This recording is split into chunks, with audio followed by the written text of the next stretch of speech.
Hogar y fuente de inspiración de poetas como Boccaccio y Petrarca, de pensadores como Galileo y Machiavelli, y de irrefutables genios como Leonardo da Vinci y Maquiavelo. La ciudad de Florencia. Anidado por las verdes y ondulantes colinas de Chianti, en el centro de la Toscana, yace el entretejo del Renacimiento. Incluso si no supiéramos que Florencia es la cuna del Renacimiento, casi podríamos adivinarlo. En toda la ciudad fluye una sensación de armonía, dignidad y gracia. Hacia mediados del siglo XIV, el Consejo Florentino se había hecho tan próspero que decidieron reemplazar la vieja basílica por una espléndida catedral, la de Santa María del Fiore. Si fuera posible concretar la llegada del Renacimiento en una fecha, un lugar o un acontecimiento, este sería la construcción de la catedral bautismal.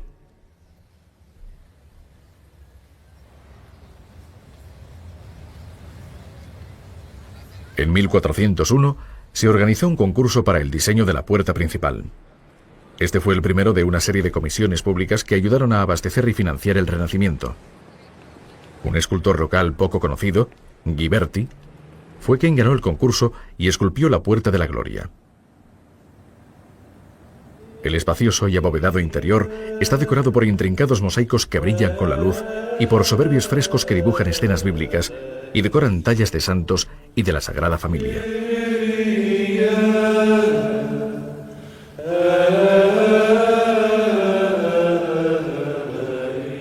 El conocido ingeniero Brunelleschi, tras haber perdido en el concurso de las puertas bautismales, llevó a cabo la construcción del mayor logro arquitectónico del Renacimiento, la gigante cúpula de Il Duomo.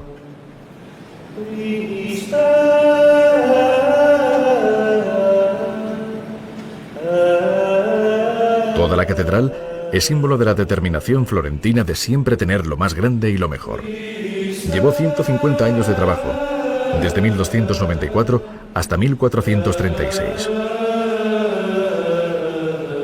En comparación con el extravagante exterior, el interior es estrictamente sencillo. Expresa los rigurosos ideales espirituales de la Edad Media, la renovación de la fe y la austeridad en lugar de la ostentación.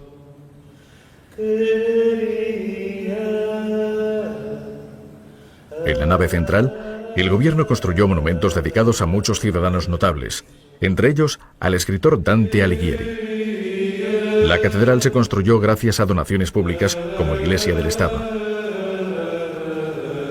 Brunelleschi trabajó durante 18 años en su magnífica cúpula, la más grande desde los días de la Roma clásica.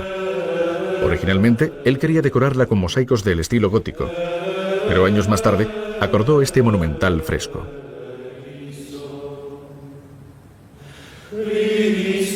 El último juicio. Cristo el sabio sentado entre los benditos. El paraíso. Una visión real del deleite humano y mucho más abajo, el abismo del infierno.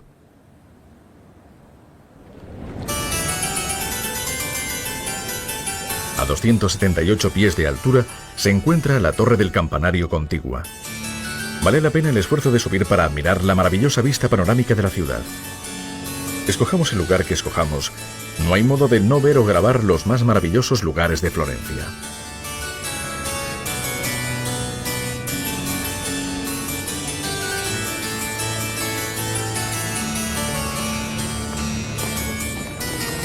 En cada esquina descubrimos una mágica escena.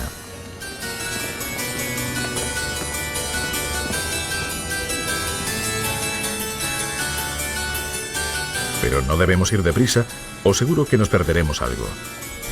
Carretas tiradas por caballos aseguran una placentera visita que nos permitirá ver cada lugar.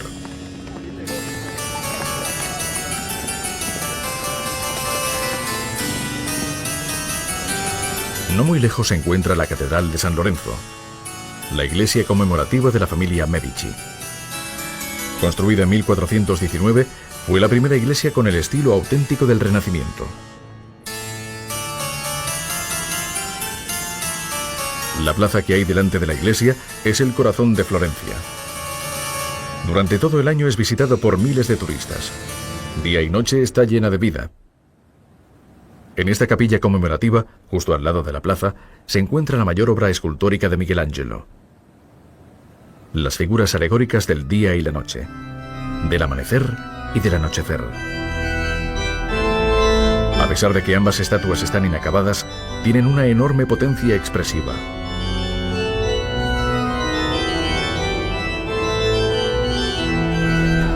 Al lado se iza el impresionante Palazzo Vecchio, con su torre de 306 pies de alto. Después de 1540, fue la sede de la dinastía Medici, que agrandó la plaza derruyendo casas de nobles. Los Medici eran grandes admiradores del arte y coleccionaron las mejores obras que encontraron. Adornaron la entrada de su palazzo con la famosa estatua de Michelangelo, el David, considerada una de las esculturas más perfectas del Renacimiento, únicamente comparable a las mejores obras de la Grecia clásica.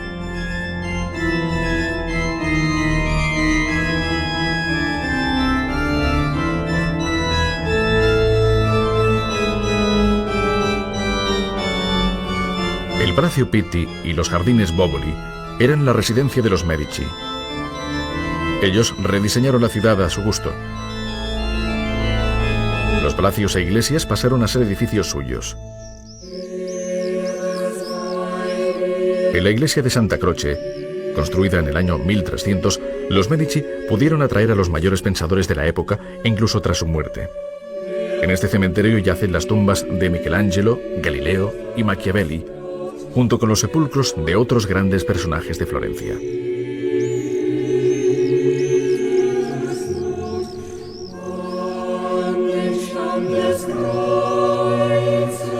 Entre el ayuntamiento y el río se encuentra el Uffizi, las primeras oficinas de administración de la familia Medici. Allí se encuentra una de las mayores colecciones de arte que ha sido propiedad de la ciudad de Florencia desde el siglo XVIII. Su valor es inconmensurable. Posee obras de arte de Giotto y una sala completa dedicada a Botticelli, incluyendo su famoso Nacimiento de Venus. La tribuna, construida en 1585, aloja una gran colección de esculturas de la antigua Roma, incluyendo la Venus Medici y la estatua Fauno danzando. Retratos de la familia regente cuelgan de las paredes.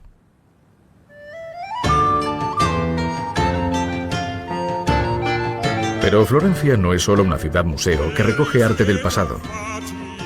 La artesanía y los negocios siguen siendo una parte de la herencia moderna de la ciudad. Roperos, peleteros, orfebres y joyeros poseen una próspera historia en Florencia.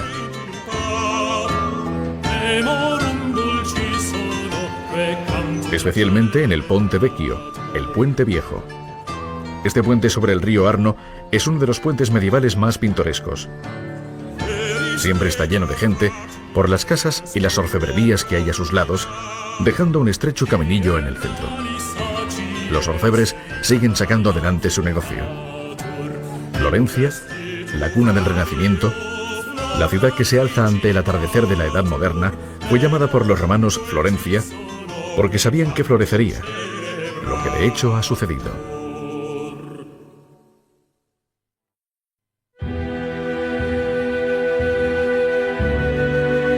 En el interior del anciano corazón de Roma se encuentra uno de los lugares más venerados del mundo. El centro religioso de 800 millones de romanos católicos, el Vaticano. Literalmente una ciudad dentro de otra ciudad. El Vaticano es un estado independiente desde 1929. Únicamente 400 personas tienen pasaportes oficiales del Vaticano. Todos ellos trabajan para la Iglesia. El pasaporte número 1 lo posee el Papa, aunque nunca nadie lo ha visto. Aunque la ciudad tiene muy poca población, casi 1 millón de visitantes vienen cada año. Unos vienen para admirar con asombro la incomparable colección de tesoros de arte y otros vienen en un peregrinaje religioso hasta el mismo corazón de la Iglesia Católica Romana.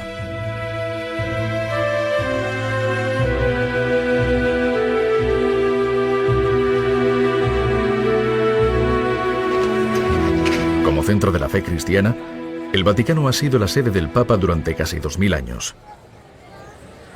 Desde entonces, ha habido 263 papas, 10 de los cuales fueron asesinados, 14 abdicaron y 80 fueron declarados santos. Pero han continuado en una línea irrompible desde el primer papa, San Pedro.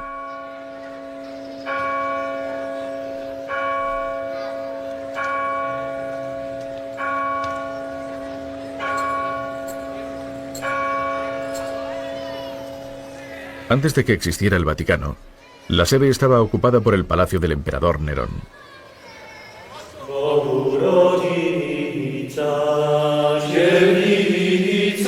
Este palacio fue sustituido en el año 350 a.C. por la Basílica de San Pedro. La ciudad del Vaticano cubre solo 100 acres, lo que la hace más pequeña que el Central Park de Nueva York y también la ciudad más pequeña del mundo. Es la única ciudad que puede, y de hecho lo hace, cerrar sus puertas cada noche. Pero tiene todo lo que sus ciudadanos pueden desear: parques, un periódico, una estación de trenes, servicio de correos, cadena de radio, jardines y fuentes.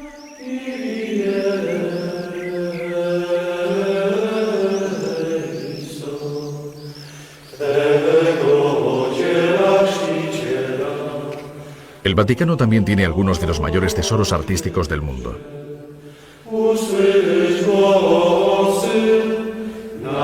Durante siglos, los mejores artistas y arquitectos han trabajado aquí, convirtiendo al Vaticano en un auténtico tesoro artístico en sí mismo. Se cree que este magnífico bronce de San Pedro tiene el poder de hacer milagros. Solamente tocando sus pies, los fieles reciben la bendición del santo.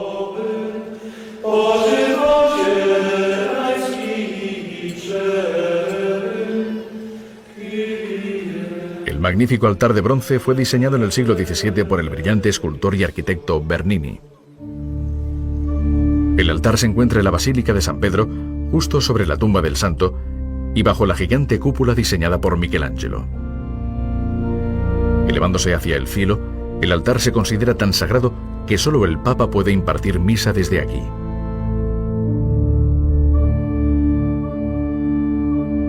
Aquí también está la estatua, esculpida por Michelangelo, de la Virgen sosteniendo el cuerpo de Jesús, la Pietà, creada cuando Michelangelo solo tenía 25 años. Es una de las mejores esculturas de la historia.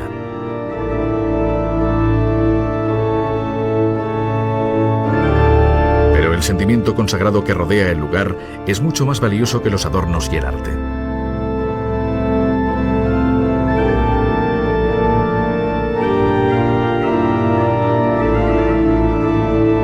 Este lugar ha sido bañado con sangre de los mártires cristianos. En esta tumba yace el cuerpo de San Pedro, crucificado por los romanos junto con miles de personas por sus creencias.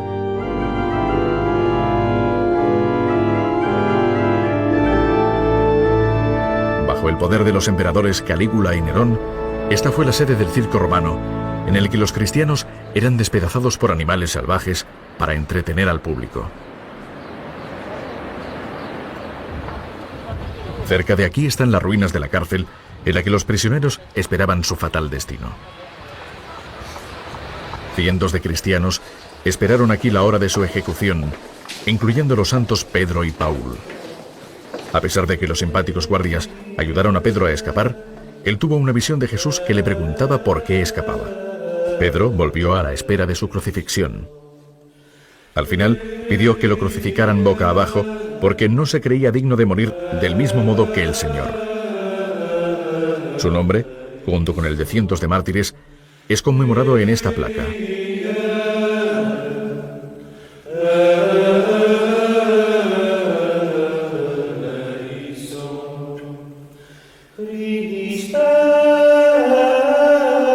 El primer palacio papal, que estaba en la Basílica Laterán y fue construido hace 1600 años por el emperador Constantino, es uno de los edificios romanos que aún está ocupado.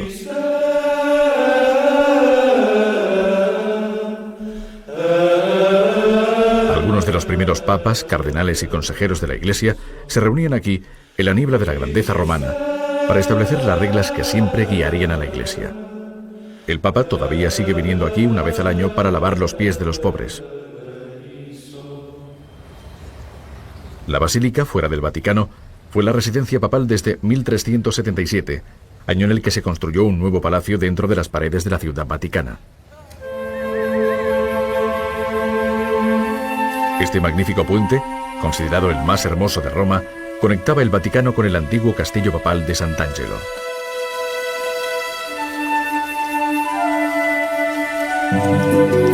El puente está alineado con estatuas de ángeles que protegen el camino del Papa entre esta imponente fortaleza y el Vaticano.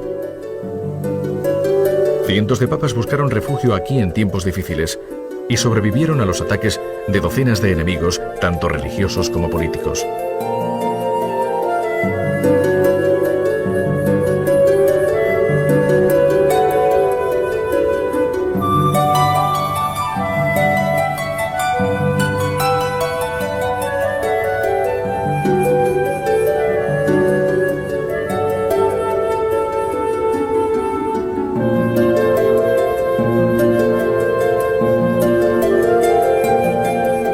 En más de una ocasión, toda la ciudad de Roma era reducida a escombros.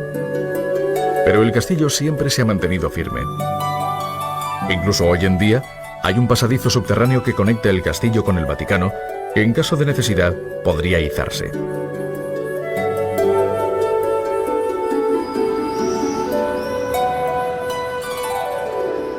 Durante la Edad Media y el Renacimiento, los papas estaban entre las personas con mayor poder político de Europa, con enormes ejércitos en el campo de batalla y a veces haciendo su propia guerra contra enemigos personales.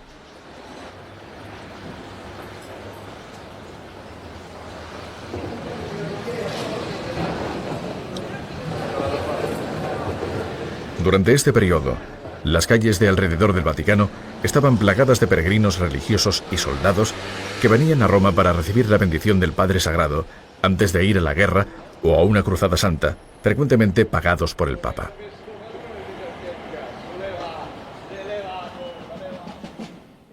Como guardaespaldas personales, los papas pagaban a mercenarios suizos. Valientes luchadores, los suizos probaron una imperturbable lealtad a su santo emperador. En más de una ocasión morían cumpliendo su deber.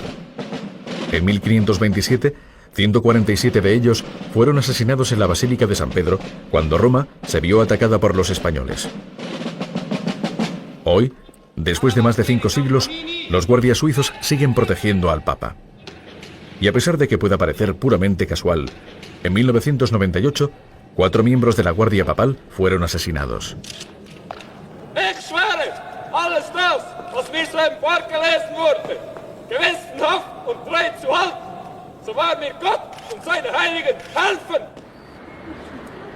El lugar más protegido del Vaticano es el Palacio Papal.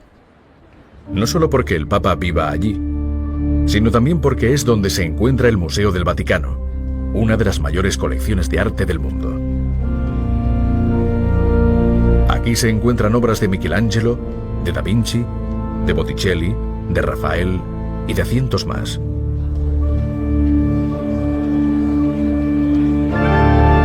Un museo alberga la colección papal de antigüedades y otro, las pinturas del Vaticano. Hay pasillos sin fin llenos de arte dignos de ser vistos y disfrutados por los cientos de visitantes que vienen de todas partes del mundo.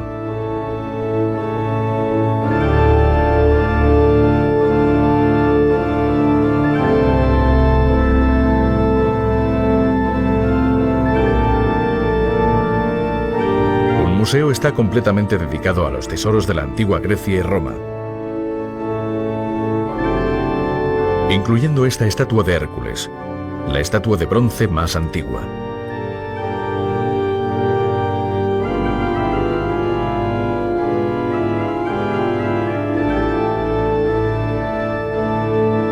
De todos los tesoros de la ciudad, los más preciados están en la Biblioteca del Vaticano.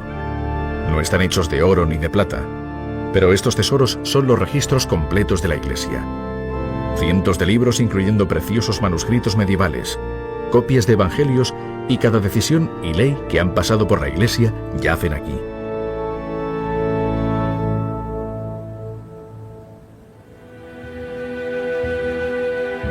Pero la obra más famosa del Vaticano es sin duda las pinturas de Michelangelo en la Capilla Sixtina. Cada día, durante los 7 años que trabajó para acabar la obra, el Papa le preguntaba cuándo acabaría. A lo que Michelangelo contestaba: cuando acabe.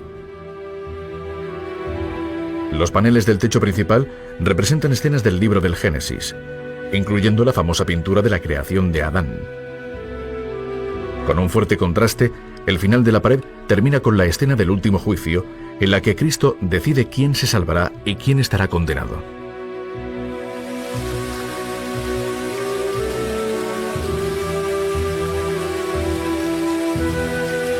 El Vaticano se erige, como siempre lo ha hecho, en el centro del mundo católico romano.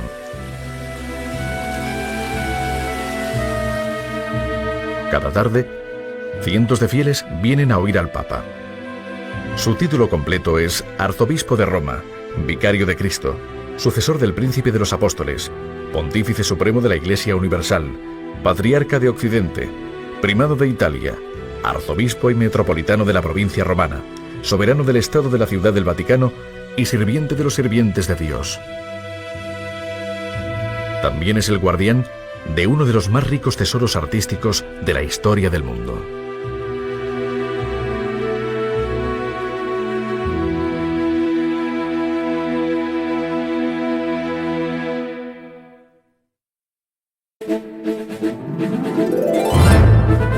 Aquí, en las suaves colinas del sur de la Toscana, salpicadas de casas y granjas, encontramos uno de los paisajes culturales más ricos del mundo. Acunada por su bucólico paraíso, reposa una joya histórica, Siena, capital de la Toscana.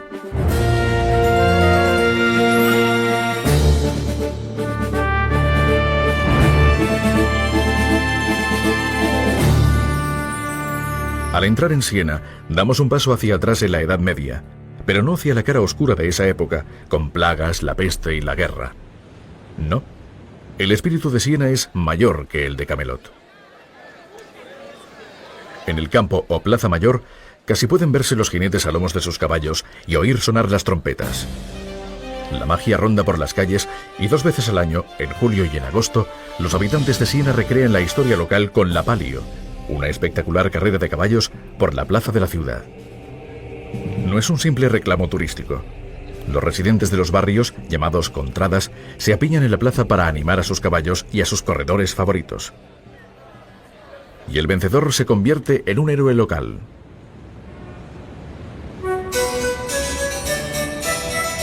El edificio más importante de la plaza donde se celebra la Palio es el Palazzo Público o Ayuntamiento. Su fachada medieval es elegante y graciosa. Construido a principios del siglo XIV, alojaba a los funcionarios del gobierno de la ciudad. A su izquierda se alza la esbelta torre del campanario, llamada Mangia. Los turistas lo suficientemente intrépidos para subir sus más de 500 escalones son recompensados con una vista panorámica de la plaza con forma de concha. Ningún otro lugar en Italia puede ser tan cosmopolita y provincial al mismo tiempo.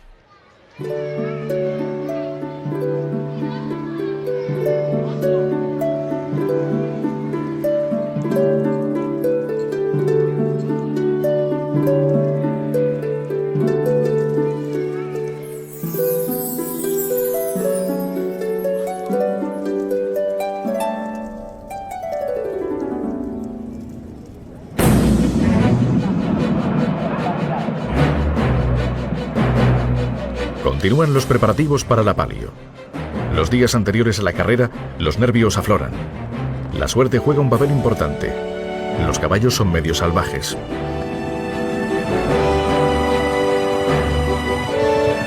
El azar determina qué contrada correrá cada caballo.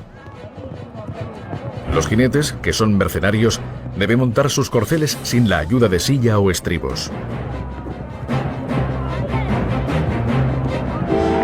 La tradición dice que no es necesario que el jinete esté en la silla, o incluso vivo, cuando el caballo cruce la meta que le hará vencedor.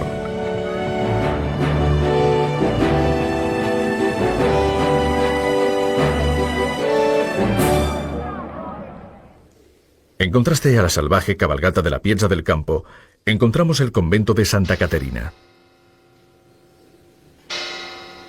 Este edificio ha sufrido más terremotos e incendios que cualquier otro edificio de Siena. En el siglo XVI, las tropas españolas se alojaron allí y utilizaron una parte de la iglesia como arsenal. Su supervivencia es debida al dedicado trabajo de los restauradores.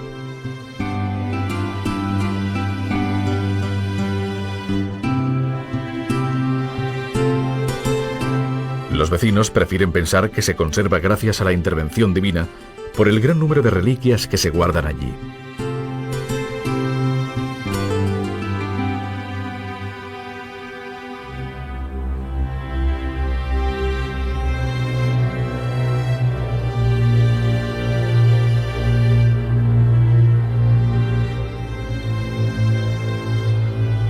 Siena debe su herencia cultural y su permanente existencia a docenas de familias de nobles, mercaderes y banqueros.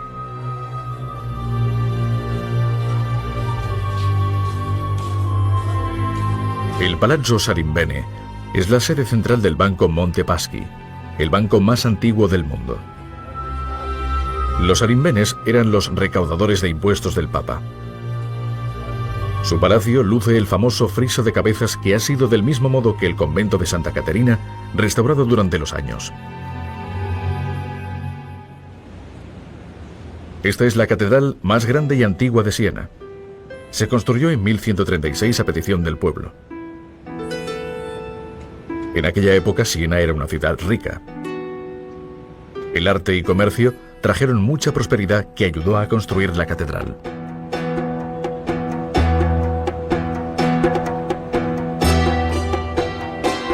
Artistas de toda Italia vinieron para ayudar a decorar esta magnífica capilla bautista que está junto a la catedral. De un modo casi celestial, la luz irradia a través de las ventanas para iluminar las angelicales estatuas que guardan la fuente bautismal de San Juan. Alcanzando el cielo por gracia divina, es una obra de arte escultural como hay pocas. La base está decorada con un bajorrelieve de dorado bronce que dibuja escenas de la vida de San Juan el Bautista.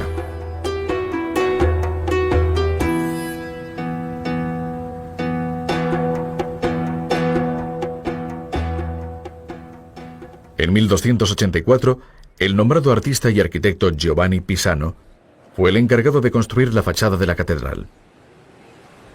Trabajó durante casi 2 décadas hasta que su obra estuvo completa. Un rasgo interesante del exterior de la catedral es este sol de bronce que se encuentra sobre las puertas de San Bernardo de Siena. La enorme cúpula, una obra maestra de la arquitectura, fue acabada en 1264. Gente de toda Siena, tanto nobles como campesinos, se prestaron voluntarios para sacar de las canteras los bloques de mármol y ayudar en la construcción de esta magnífica casa de Dios. El punto central de la catedral es un impresionante altar de mármol, adornado a ambos lados por figuras de los santos Pedro y Paul, magníficamente esculpidas por Michelangelo.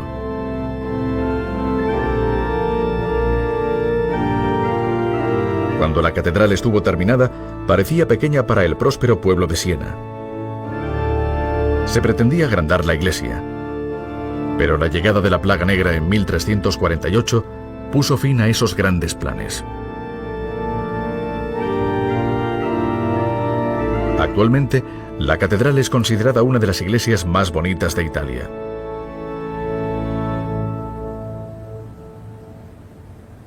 Donde quiera que miremos, en toda Siena ondean las banderas de las contradas locales. La gente es muy leal a su vecindario y cada uno tiene su propia bandera. Incluso en un barrio conocido como la Hermandad de la Tortuga, sus vecinos están unidos bajo juramento y celebran reuniones regulares cuyo objetivo es ganar la palio.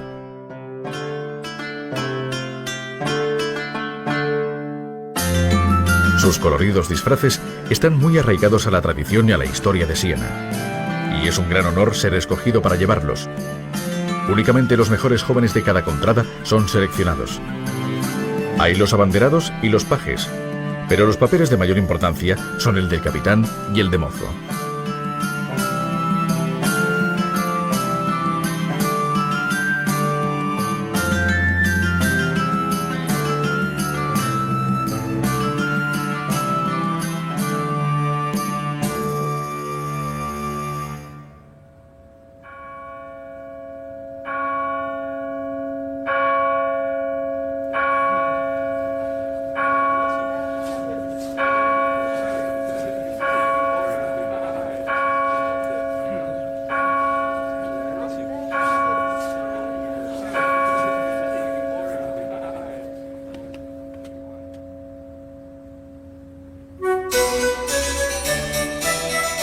Cuanto más cerca está el momento de la carrera, los participantes comienzan su camino hacia la piazza, seguidos por todos los habitantes de la contrada.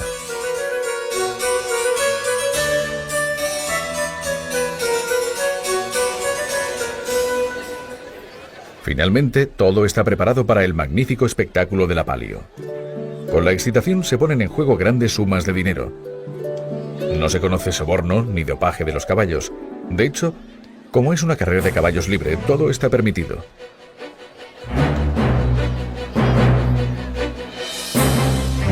Los momentos antes de que empiece la carrera, los barrenderos escoban el polvo que cubre la calzada, mientras las fuertes cuerdas de la barricada están tirantes por la presión del excitado gentío. Dinero, honor, gloria, todo está en juego en los próximos 90 segundos. Y acaban. Meses de preparación culminan en 3 vueltas rápidas alrededor de la piazza del campo.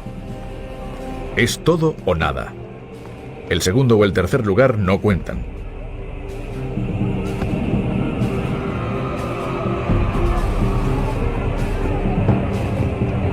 Al ganador le lloverá la fama y el dinero. En 1 minuto y medio se conocen los perdedores y estos únicamente pueden consolarse pensando en el año siguiente.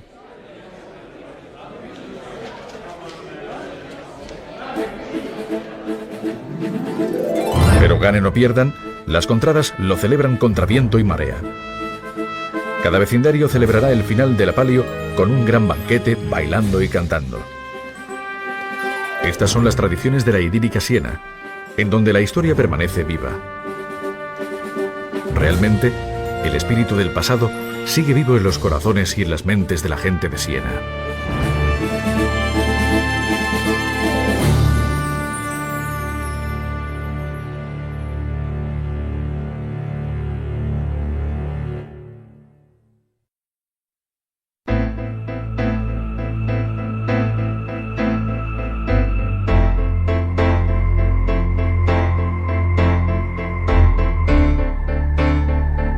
Roma, para la civilización occidental, puede considerarse el inicio de la historia, puesto que todo cuanto le precede, Grecia incluida, nos llega a través de ella, y todo cuanto se produce después está ineludiblemente impregnado por ella.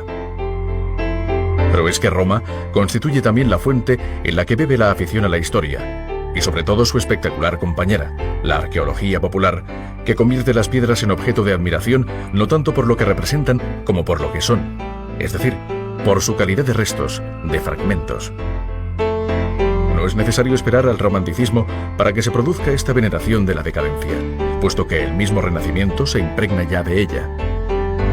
Cuando los renacentistas, levantadas las pesadas cortinas del medievo, recobran la visión del mundo clásico, ¿qué ven sino ruinas de un pasado esplendoroso?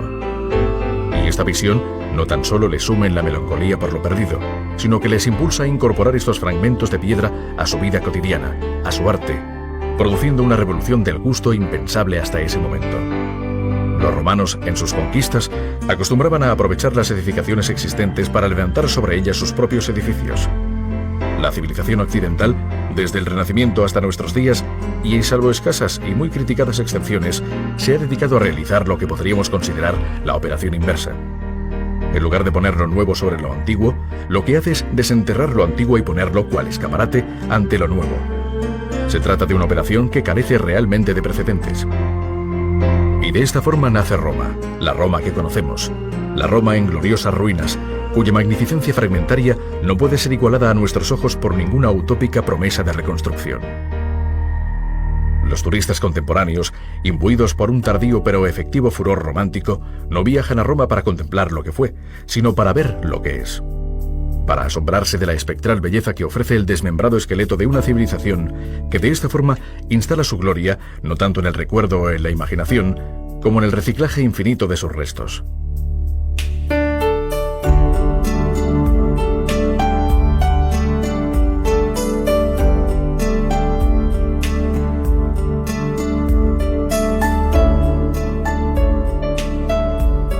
Pero vayamos por partes, porque de hecho existen tantas Romas como civilizaciones se han cruzado en el camino de esta poderosa ciudad, y que son casi tantas como las que han sido absorbidas por ella. Virgilio, por ejemplo, nos cuenta una historia de la fundación de Roma de sabor ineludiblemente griego, inventándose una estirpe que conecta la mitología de Grecia con la genuinamente latina, de la que Rómulo y Remo son los iniciadores. La historia que podríamos denominar oficial nos informa por otro lado de que existía una denominada Roma Quadrata en la cima del Monte Palatino, más o menos en la época en que la leyenda atribuye a Rómulo la fundación de la ciudad, es decir, en el año 753 a.C. Este asentamiento itálico, que antecedió a emperadores y a imperios, llegó a alcanzar en el siglo I después de Cristo la para aquella época espectacular cifra de 1 millón de habitantes. En el siglo III de nuestra era, el emperador Aureliano ordenó construir una muralla en torno a lo que entonces constituía el casco urbano de la ciudad. La Roma imperial no llegó nunca a desbordar los límites establecidos por esta muralla, y por lo tanto, cuando hablamos de la antigua Roma, nos estamos refiriendo a todo lo incluido dentro de este perímetro amurallado, que a su vez se halla inmerso en el ebulliente interior de la gran urbe moderna. Es un error imaginar que es posible visitar una ciudad como Roma adoptando el punto de vista puramente arqueológico, haciendo caso omiso de la ciudad viva para concentrarse en el espectro del pasado esplendor. Pero es igualmente ilusorio pretender pasar por Roma sin que en nuestro imaginario se alumbre una de las mitologías mejor preservadas del universo. En otras ciudades, las muestras del pasado nos pueden asombrar, pero en esta nos resultan irremediablemente familiares. Por ello, la visita a Roma es como una imaginaria vuelta a casa después de un largo exilio. Todo es reconocible y a la vez inquietantemente extraño.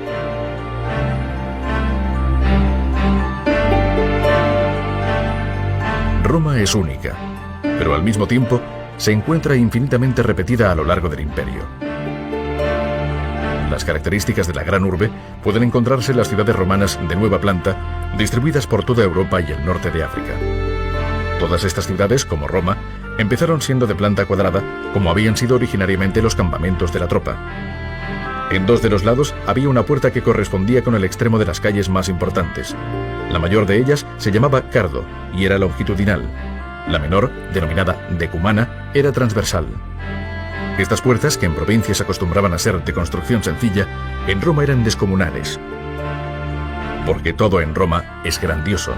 Todo en ella nos amplifica el imaginario recuerdo que traemos con nosotros al llegar a la ciudad.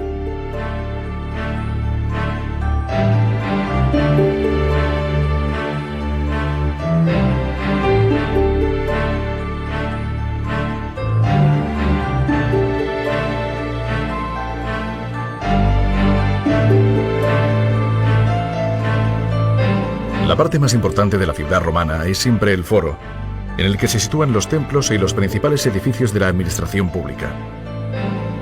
En Roma, el Forum Magnum se hallaba emplazado al pie del Palatino. En la vía triunfal que cruzaba la plaza del Foro se concentraban muchos edificios de particular relevancia. Uno de los más importantes era el Templo de Vesta, en cuyo interior ardía perpetuamente el fuego sagrado, que era la encarnación de la diosa. Este fuego estaba siempre guardado por las famosas vírgenes vestales.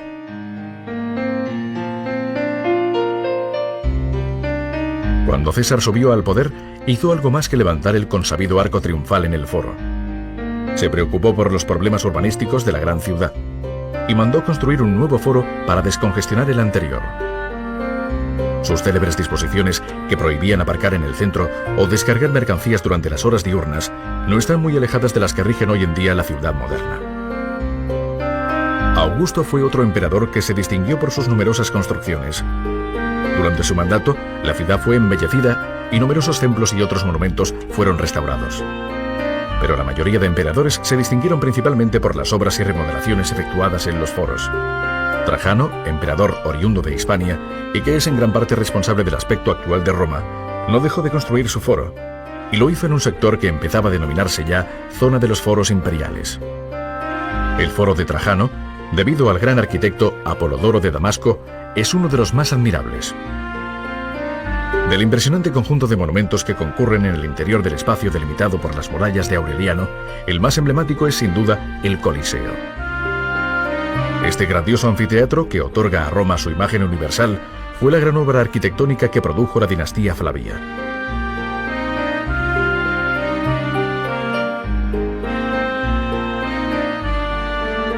A la muerte de Nerón, había 4 presuntos emperadores disputándose el poder. A cada uno de ellos le apoyaba un sector del ejército. Finalmente fue Vespasiano, de la familia Flavia, quien se impuso. Vespasiano fundó una dinastía cuyos miembros fueron muy queridos por los romanos, todos ellos menos el cruel y despótico Domiciano. De las grandes obras que la familia Flavia produjo en Roma, el anfiteatro o Coliseo es la más importante. Fue levantado entre los años 72 y 80 de nuestra era, cerca del Palatino, en el lugar donde se encontraba el lago de Nerón. Sus 4 pisos alcanzaban los 48 metros de altura. La arena elíptica, de 260 metros de largo por 170 de ancho, está rodeada por unas gradas con una capacidad para más de 50.000 espectadores. Es curioso que la obra más destacable de Roma pudiera haber sido construida por uno de sus más odiados emperadores, Domiciano. Pero no nos engañemos. La magnífica belleza de este monumento no debe hacernos olvidar que su uso era espeluznante, que la sangre corría a raudales por la arena y que en los sótanos se agitaban desesperadas las víctimas. Si lo tenemos en cuenta, puede que no consideremos a Domiciano tan indigno constructor del Coliseo.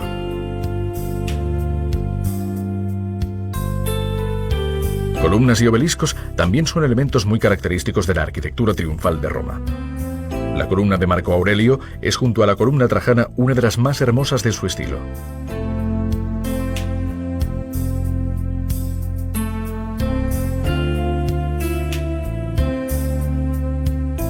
Agripa, yerno de Augusto, mandó construir uno de los edificios más importantes de Roma, el Panteón, cuya imponente estructura se convirtió siglos más tarde en fundamento de la arquitectura renacentista.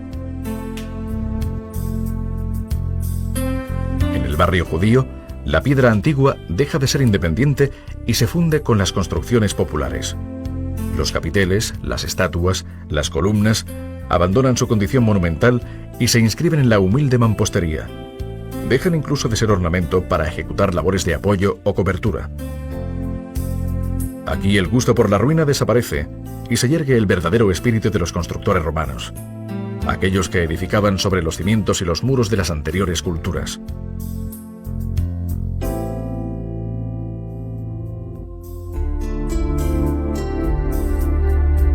De las muchas Romas posibles, se acostumbra a escoger la más antigua, la Roma monumental y fragmentaria que se impone por doquier.